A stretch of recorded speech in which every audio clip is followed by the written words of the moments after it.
മക്കളെ, പരീക്ഷയ്ക്ക് ചോദിക്കാൻ സാധ്യതയുള്ള ചില എസ്സേ ചോദ്യങ്ങളാണ് നമ്മൾ പരിചയപ്പെടാൻ പോകുന്നത്. 3 യൂണിറ്റുകളിലായിട്ട് നമുക്ക് 10 പാഠഭാഗങ്ങളാണുള്ളത്. 10 പാഠഭാഗങ്ങളിലും വരാൻ സാധ്യതയുള്ള എസ്സേ ചോദ്യങ്ങൾ. ആദ്യത്തെ നമ്മളുടെ പാഠഭാഗം പ്ലാവിലക്കഞ്ഞി എന്ന പാഠഭാഗമാണ്. അതൊരു നോവൽ ഭാഗമാണ്. അതിൽ നിന്നും ഏറ്റവും പ്രധാനപ്പെട്ടത് കഥാപാത്ര നിരൂപണങ്ങൾ. എസ്സേ അല്ല, കഥാപാത്ര നിരൂപണങ്ങൾ 6 മാർക്കിന് ചോദിക്കുന്ന ഒരു ചോദ്യമാണ്. അതേപോലെ തന്നെ സ്നേഹബന്ധങ്ങളെക്കുറിച്ച് ചോദിക്കാം, സാമൂഹിക പ്രശ്നങ്ങളെക്കുറിച്ചും ചോദിക്കാം. രണ്ടാമത്തെ പാഠഭാഗം ഓരോ വിളിയും കാത്തെന്ന് പറയുന്ന കഥാഭാഗമാണ്. അതിൽ നിന്നും ചോദിക്കാൻ സാധ്യതയുള്ളത് ഊഷ്മളമായ സ്നേഹബന്ധങ്ങളെക്കുറിച്ച് ചോദിക്കാം. മറ്റൊന്ന് കഥാപാത്ര നിരൂപണമാണ്.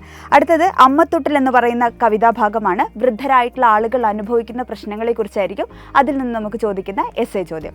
അടുത്ത യൂണിറ്റിൽ നമുക്ക് 4 പാഠഭാഗങ്ങളാണുള്ളത്. കൊച്ചു ചക്കരിച്ചി പ്രകൃതിയാണ് അതിൽ നിന്ന് ചോദിക്കാൻ സാധ്യതയുള്ള എസ്സേ ചോദ്യം.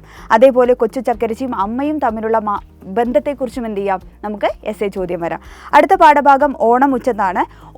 മാറുന്ന ഓണസങ്കല്പങ്ങളെക്കുറിച്ചും സംസ്കാരത്തെക്കുറിച്ചും ഒക്കെ നിരന്തരം അതിൽ നിന്ന് എസ്സേ ചോദ്യങ്ങൾ നമ്മൾ കാണാറുണ്ട്.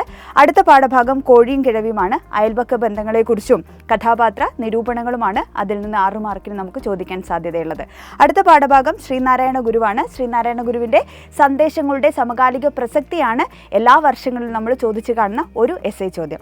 അടുത്ത 3-ാമത്തെ യൂണിറ്റിൽ പത്രനീതിയിൽ തീർച്ചയായും പത്രധർമ്മത്തെക്കുറിച്ചാണ് നമുക്ക് എസ്സേ ചോദിക്കാറുള്ളത്. അടുത്ത പാഠഭാഗം പണയം എന്ന് പറയുന്ന കഥാഭാഗമാണ്.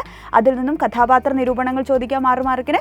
അതേപോലെ റേഡിയോയ്ക്ക് സമൂഹത്തിലുണ്ടായിരുന്ന പ്രാധാന്യത്തെക്കുറിച്ചും എന്ത് ചെയ്യാം, മാധ്യമം എന്ന നിലയിലുള്ള പ്രാധാന്യത്തെക്കുറിച്ചും ചോദ്യം വരും. അവസാനത്തെ പാഠഭാഗം അമ്മയുടെ എഴുത്തുകളാണ്. അതിൽ നിന്നും മാതൃഭാഷയുടെ പ്രാധാന്യത്തെക്കുറിച്ചാണ് എസ്സേ ചോദ്യങ്ങൾ വരാറ്. ഇത്രയും ചോദ്യങ്ങൾ പഠിച്ചു വയ്ക്കുക. ഉറപ്പായിട്ടും നമുക്ക് പരീക്ഷയ്ക്ക് ചോദിക്കും.